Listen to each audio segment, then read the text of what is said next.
That's right. We're back. More Recon action. The Tricky Raccoon playing up against Antoxa. Antoxa, a name that we've seen before on the channel. I think he's usually in the top 200, so won't be a complete blitzer, but should be an interesting one considering the Civ choices. Once again, we find ourselves on a wetland matchup where one side has picked the Malians, the other has actually picked a really good solution to those Malians in the Mongols. Let's see how Recon wants to play this. Recon is a player that I'm sure we're all familiar with by now.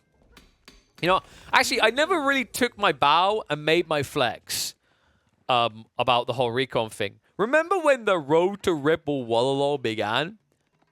And people were asking everyone, like, who do you like, who's your player? Like, no one's expecting to make it. Or, like, not many people think are going to make it. That's going to make it. I was like, Recon's going to turn up. Well, well, well. He made it. He done it.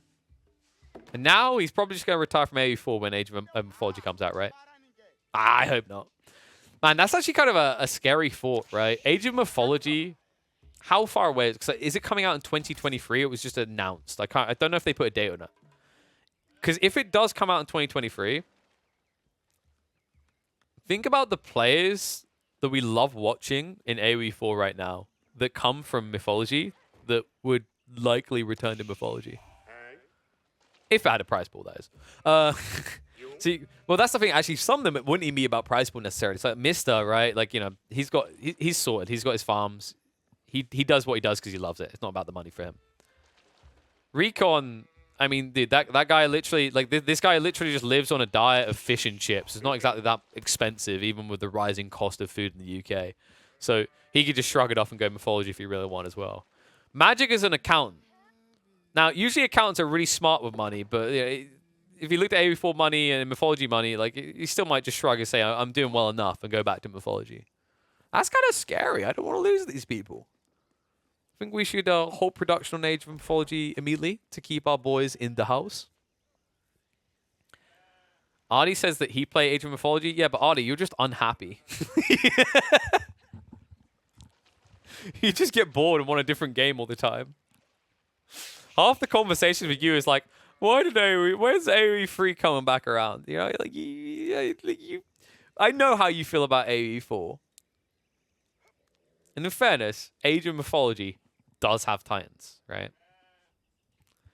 Maybe that's just what we're missing, guys. Maybe we need Age 5, ginormous like mecha units. AOM is a sick game. So I think I have a message from Recon after I talked about this a little bit earlier, where he's probably just fanboy in Age of Mythology. But so my take on Age of Mythology is, from what I could, like, I played a decent amount of it as a child and I loved it. But from a competitive standpoint, at least from what I saw when it came out with like the remaster. Wait, did they do a remaster? I think they done like an HD thing, right? I'm pretty sure they done a AOM HD. My take is that it didn't look like it was necessarily competitively balanced, right? The extended edition, wasn't it? It didn't look like it was necessarily well balanced for competitive play. From what I have like dissected in previous conversation with people, is that it got there through like mods and the community balance tweaking the game, and it got very competitive, which sounds pretty cool because the game was pretty dope. But like, I'll never forget watching people like Sing Sing literally just mass the Chugin new equivalent. Like, it was an archer unit, a unique archer unit for one of the civs, and he would just beat everyone with it of similar like RTS skill levels. I was like, this feels a bit one-dimensional, but I would love to see it. I'd love to see it kind of relaunch. I think my take on Age of Mythology is that I would prefer the Age of Mythology, this upcoming one, isn't just a remake, it's a remaster, right? For those wondering what they do, like, not remake, sorry, it's not just like a HD remaster, it is a remake, sorry. Now I'm getting confusing. The difference is that, you know, when you remaster something or remake, I can't remember. There's different terms. I've heard so many stupid names. There's two versions, basically. There's one version that is like the equivalent of Age of Empires 2 HD, right? And you just basically reskin the game. It's the same game. The other is that you are remaking the game fully from scratch, and you possibly make big differences. Think about Final Fantasy VII as an example, what they've done with the relaunch of that. So I'd be game for kind of a relaunch, another kind of like sketch of the beautiful thing that is Age of Mythology.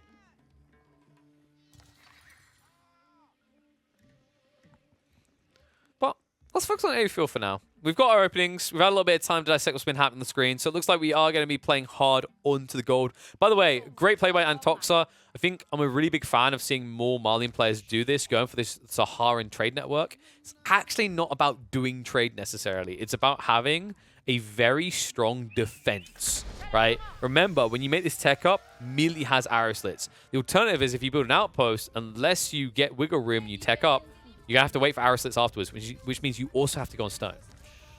Cool thing about this is you just instantly have access to a defense point that you can garrison a lot of people in safely.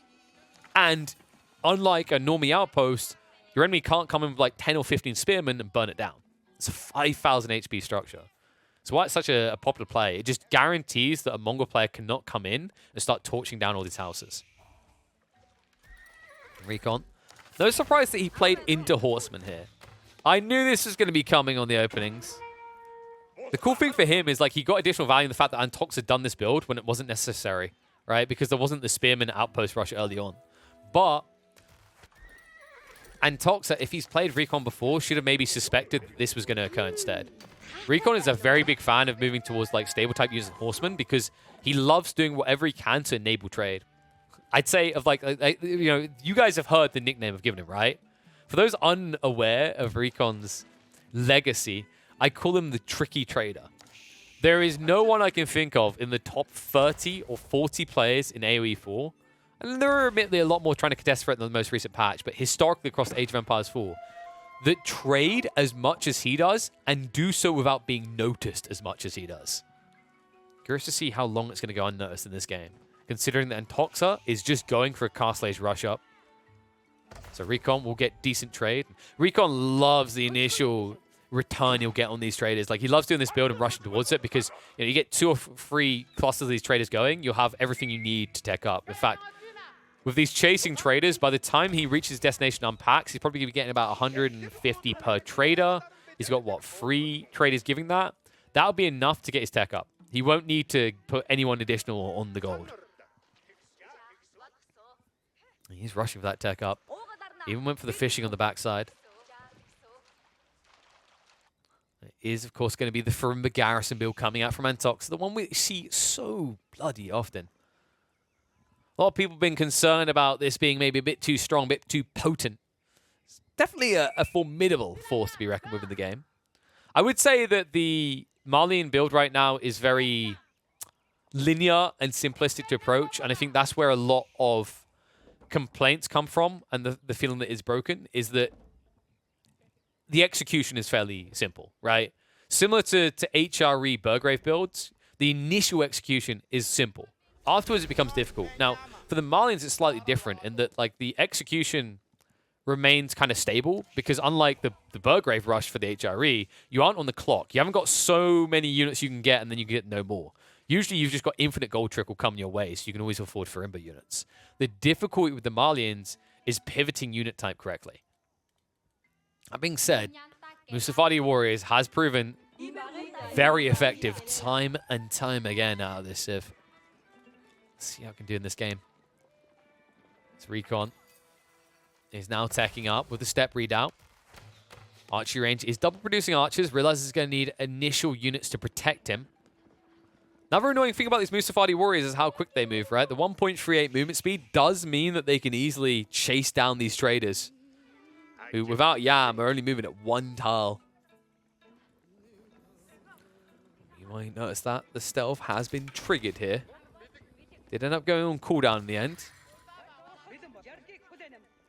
Really would love them to change this, by the way. I think right now, from a viewer perspective, it's very hard to tell when units are stealthed. For those wondering how you spot it, there will be a white outline around stealth units. Realistically, they should just have a 50% transparency effect. I don't know why they don't. You know, sometimes I say just copy Dota, and this is one of those perfect examples where I'm just going to say copy Dota. Musafadi Warriors are making their way in, though. 12 damage each, and a bunch of villagers out here. Remember that there is no wheelbarrow and no Yam, which means Recon is going to lose a lot of villagers. I say that. Wait, did he intentionally tank the charge so he could switch off afterwards? I don't think that was fully intentional because he was reacting, right? He didn't notice it immediately. But that worked out perfectly. Like, had he started moving away before the charge comes through, they stay gap closed. But instead, he's able to back off. So minimizes casualties to him. Only 2 villagers dying. So Toxa able to at least strike first blood and has now switched into the javelin throwers. Javelin throwers that are going to have a problematic entry into this battlefield with horsemen already appearing for recon. And no switch up yet into lancers. Interesting considering the amount of gold he's got. There might be a lack of food that's the problem here right now. Something that's going to fix quickly now that he's back on the fishing. Looks like it's going to be Moss play. Like this from Antoxa. Like this is the thing you want to do. Whenever you make a play that gets you map control, you need to utilize that. You need to do something more map control. Existing isn't good enough. Do something with it. The cool thing that they are now going to be able to do is that they are going to be able to move out with this map control and secure the relics. And that's going to give them more scalability. It's also going to deny a key point for the Mongols. Mongol players love going for the relics because historically, if you look back at a lot of Mongol games, I'd say like 75-80% of the time, they have map control when they reach Castle Age. And that means that they can play for this objective, this infinite scaling objective. This game, though, it might be a bit more difficult. I think this is a big change we've been seeing because these Mongol players go for trade. It's more difficult to have this correct map control to immediately pivot into the relics, right? Because you feel like you need to invest into defending first. Of course, trading across the map leaves a lot of opportunities for you to be exploited. Like this one right here. Antoxa will move in. Gavi boys, incredibly strong as you're seeing. Nice peel. Recon will look to just directly counter the javelins. Horsemen are going to move in. Safadi warriors are trying to clash for that. Javelins are going down way too fast, though. This is a bad trade for Antoxa. Especially now with the first lancers hitting the field. Safadi warriors all heavily injured. Archers should be able to clean them up, though. Limited trader kills as well. Now, Antoxa, he has got a second wave of Musafadi warriors coming behind this, but that was all the javelin throwers. You can see what Recon's intent is. I love the read in the situation. You know, many people play into the Musafadi warriors, and I've seen a bunch of lopsided attempts at addressing them, right? I've seen people try to go for lances. I've seen people try to rely on mangonels. Archers really are the intended answer to this unit. Glad to see it coming out. In fact, I feel like there's probably, okay, for those watching, how many people remember that Musafadi warriors are categorized as light melee units and archers do bonus damage to light melee infantry? I feel like it's something that's easy to forget because it's almost like at this stage, and I think this is what happened for a lot of players, like initially coming into dealing with the Malian clash like this and getting overwhelmed, is we kind of forgotten that it's bonus damage against light melee infantry, and in our brain we replaced it with bonus damage versus spears, because spears were the only light melee infantry unit in the game. Now with the Musafadi warriors added in, the counter is clear, and I'm glad to see Recon has correctly addressed this. Antoxa continues to only push one unit type indefinitely. No more javelins coming out.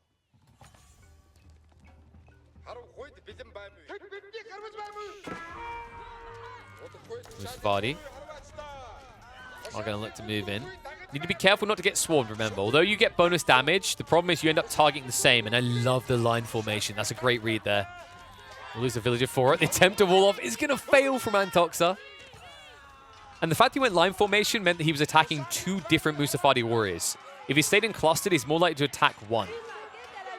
Being said, numbers of Musafadi warriors are still incredibly high.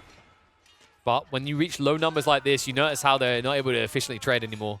It's a good micro by Recon. We'll cauterize the wound. We'll keep Antoxa at bay for the time being. Antoxa maybe looks to switch this up. He could try to raid into the base, maybe snipe some villagers, or try to cut off the trade at its inception point.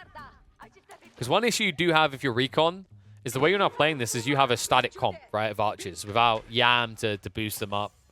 It's very difficult for you to respond on the flanks as a result of that.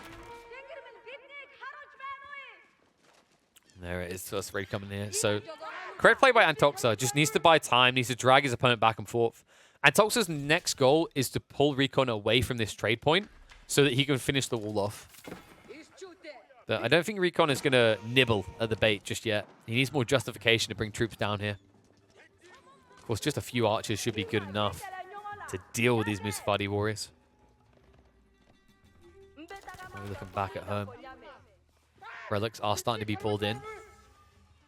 And we are now seeing a switch up, interestingly enough, into the veteran warrior scouts. So no interest in sofas in this game. A little bit surprising. I mean, sofas could be pretty damn effective here. At the same time, this will at least give him the pinch. I think the goal now for Antox with this switch, not only is it to make sure that archers don't count you anymore, it's to give you this body block opportunity. With enough scouts, you can just block off your opponent's retreat point, and then the Musafadi warriors will wail on the archers. Yeah, you can see them marching up there. Sofas definitely would have been better, though. A lot more pricey is the issue, right? Like, if you look at the cost association, you can see what I'm talking about here. Pay 180 resources or pay 90. And the other issue is if you start spamming max on the sofas, you don't necessarily have enough gold to infinite push from the Farimba. Springwolves now starting to come in those outposts. It's going to make it a lot more difficult for the Musafadi warriors. Remember, Springwolves, they did get changed a while back in a way that's meant to benefit heavily armored units more, right? They had their Springwolf damage reduced, which means a higher percentage of each shot is being mitigated by armor. But with Musafadi warriors, there isn't really much armor to talk about. You know, a naked man with a sword screaming at you might be scary until you start hurling crap at him. He doesn't really have the best padding to protect him. It's weird as well, actually. When you look at Musafadi warrior, they look like they should actually have some armor value.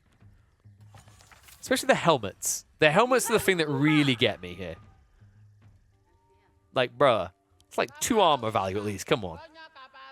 The helmets plus the nice clear iron arm pieces. Like, bruh, it's got to offer some protection, right? My favorite part is they have no melee armor, so this is suggesting that they run into battle, deflecting arrows with the braces as they go. Oh, watch ads. I believe that was Military Academy for, was it Antoxa? It is. Okay, this is actually a really big deal then. Escalate the production rates. Antoxa's seeing an opportunity now because Recon is struggling to respond to these raids with small groups. Really, Recon wants a stage fight. He wants one big brawl in one location. And Tox's goal should be to force multiple fights so this archer count can't swarm him. But with Military Academy, he might be able to reach a stage where he can simply swarm the archers.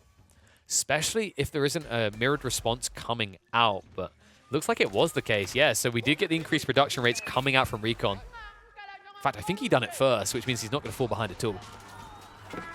Nice little poke with the Lancers. Scouts now looking to rush in, but attack speed arrow is going to be activated. Recon will stand his ground. Problematic here. And Toxa, I mean, the scouts are just doing nothing. It feels superficial at best. Archer line is going to start to back up. Musafadi warriors are getting absolutely clapped here. Heavy damage on them. As they start to thin out, there's not going to be enough damage to finish off. Just a few Lancers is also going to be needed to counter the javelins on the backside as well. I think that is a resounding loss in a fight for Antoxa. Musafadi count is getting low. Now, at least at this point, the veteran scouts are starting to be useful because the Archer Ball isn't large enough to insta-snipe them out. So that is helping, and there's the switch up we're looking for. And Toxa has now triggered into the sofas. This is what I was waiting for. Sofas really could be his redeeming factor. After all is said and done, it'll be mostly an exchange as they still have sizable armies on both sides. But remember, that behind this, the trade is still continuing for Recon. His goal will begin to escalate. Before you know it, it could easily exceed that of what the Malians do, which is why I love this from Antoxa. Antoxa says, I will not be left behind. They will activate trade themselves. Very important as well, considering the build they're going for. They want to play into sofas now, so they're going to need surplus gold to work with. You can see how they're draining themselves very fast.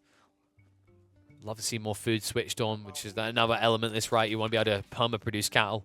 Cattle that did get nerfed slightly. They used to be 75 gold. They started off at 100 gold when they released. They got buffed to be 75 gold. And someone in the office said, this is a bit stupid. Put it back up to 90 gold. Now, one awkward thing that is going to occur when Antoxa starts kind of forfeiting fights over like this in the center is that Recon can extend the network. And that's exactly what he's doing now. By building more of these outposts up, he's going to have the YAM. And that's very important to kite out these Musafadi warriors. Expect a lot of line formation play and a lot of difficulty with Antoxa reaching his target. Especially now with spears being added in to counter out the sofas.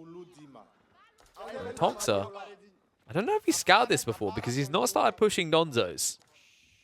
I just not want to have to waste time upgrading them all the way yet. He wants to he doesn't need Donzos to Lancers, really. He definitely needs Archers, though. Interesting that he hasn't upgraded them.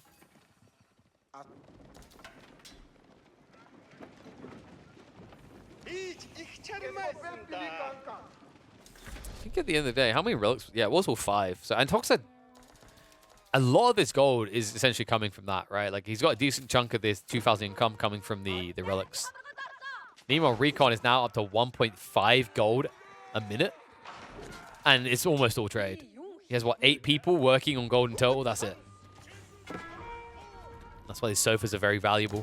Fast unit, remember, 1.73 tiles a second. Don't pack as much of a punch as Lancers, but can quickly get round the back and be a nuisance on the trade, which is what they've started to do. Just trying to slow down the Mongol trade boom. By doing so, he's forcing Recon to respond on the flanks with that static comp, which means more opportunities like this are beginning to arise, where the cavalry can just sneak in and kill.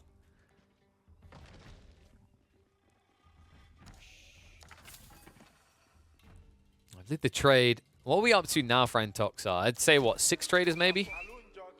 Exactly 6. Of course, he has got the toll outpost, so while he doesn't get his trade back quicker, he gets more of it, courtesy of all the taxation on the way. Interesting game. Really feels like no one's got a clear lead. Love the fact that they're both playing for this serious damage hit, but are struggling to find it. It's impressive as well. You know, like Recon, very talented player, one we talk about a lot. And Toxa doesn't necessarily get as much attention. I mean, Recon is 26th in the world right now. And Toxa, I'm not even sure they've played enough games this season to get ranked. They have played enough. But they're 215th. This guy's consistently been around, like, I'd say on average 350. So Season 1, they were number 487th at the end of the season. Season 2, they finished 158th. Now they're 215th after 110 games. A capable player, a talented player. Definitely hasn't really been turning up for a deep run in a tournament in any way. Love the mangonels by Recon as well. Just wants a quick answer to those javelins, because he doesn't want to max Lancers. If you mass Lancers, these Musafadi warriors win. He needs to be able to mass Spearmen freely.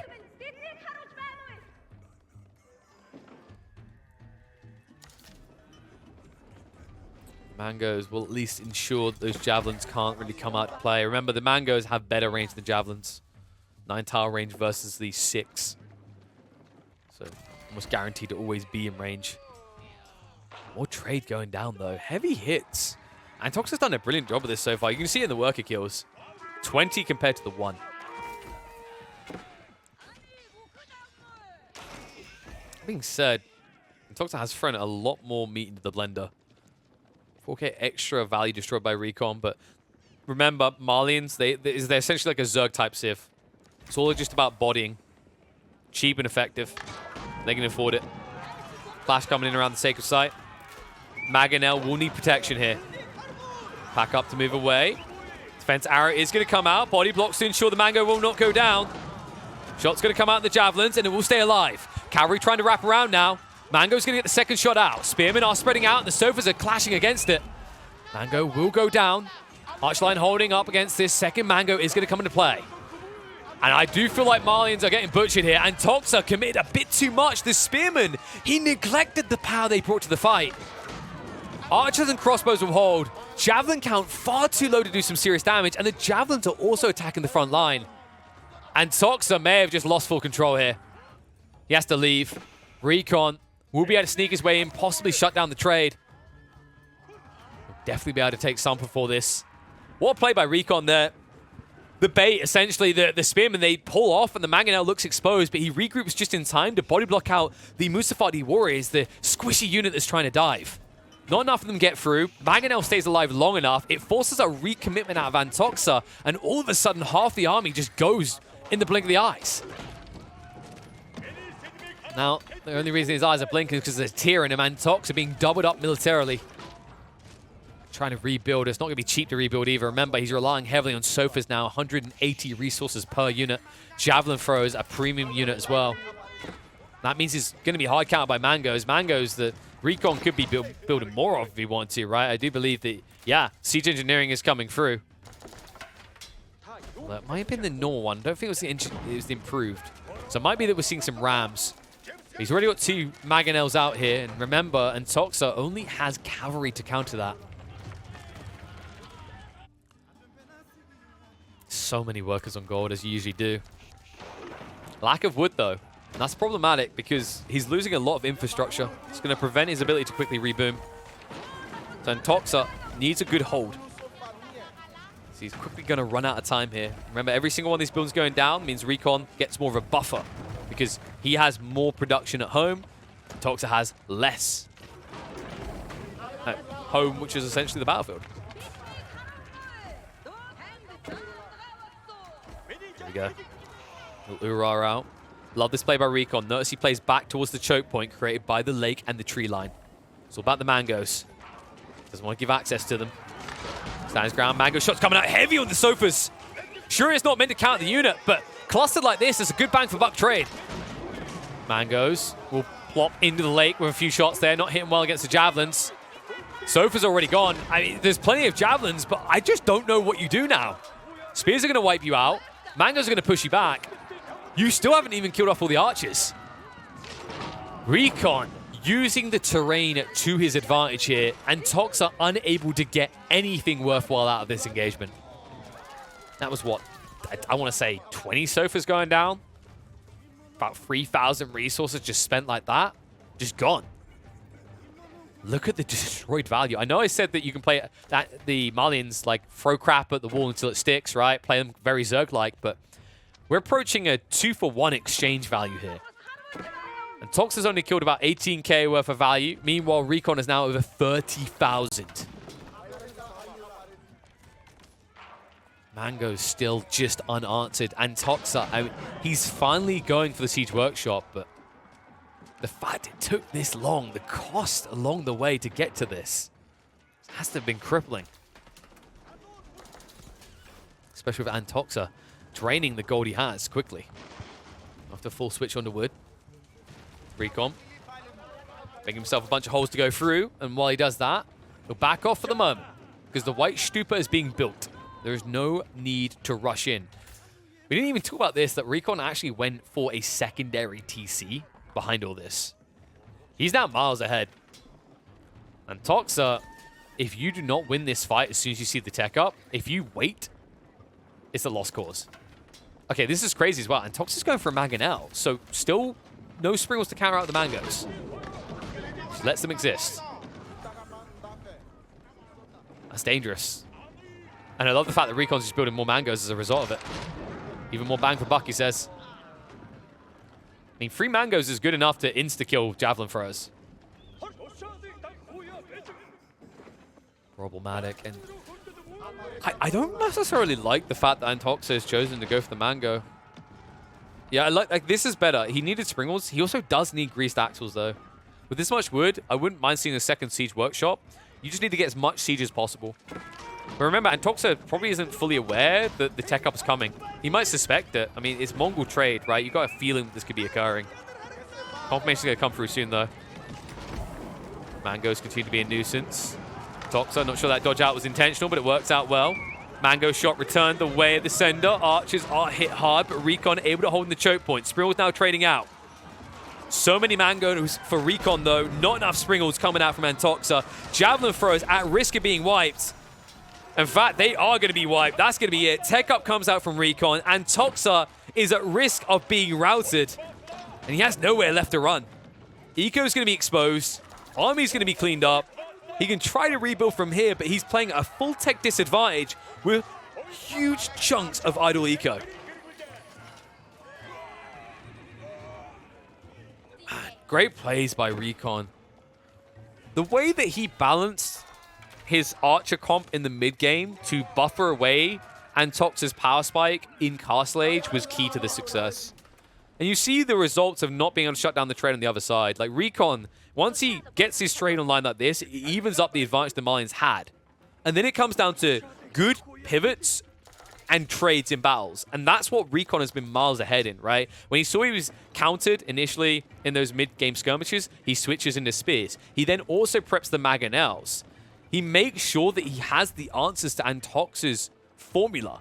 The problem for Antox is he's playing the Malians that can sometimes be a bit stubbornly immobile in their comps because they want to just go for Farimba Garrison type units.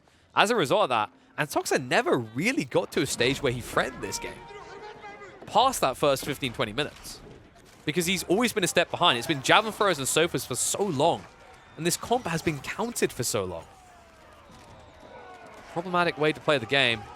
One that is guaranteed to net you a dozen more losses than you get wins. Once more, the Raiders will head on in, but Recon says, do you mean me? Because my civs are the Raiders are too. So instead of just raiding resources and whatnot, they raid life from the living. Javelin throwers are about to go to an abysmal end here. Heavy hitting. Heavy dose of pain. That should be really it. I mean, Antoxa, if Recon just takes out the Farimba, it's completely chalk. There's no way you can possibly compete. In fact, when you have 44 villagers running for their lives, I think you can't compete anymore. But Antoxa's like, but I'm killing the traders. They're all dying. It feels so good, man. I got him. He sucks. I win. Recon's beaten. I've done. Oh, no. No, he's doing it to me, too. I'd argue he's doing it better as well. The difference is your raiders are dying to these sprinkled outposts. Meanwhile, in the land of the Mongols, well, the land of the Malians that is becoming the Mongol land, there is no end in sight to these raids. It's cool to see Recon approach this matchup with a completely different approach to what we're used to seeing. So often we watch Mongol versus Malians, and it has to be an outpost rush. You have to shut your opponent down. But Recon found a way around that entirely. He came out ahead in Castle Plus. As a result, it'll prove to you exactly why he's the top 30 player.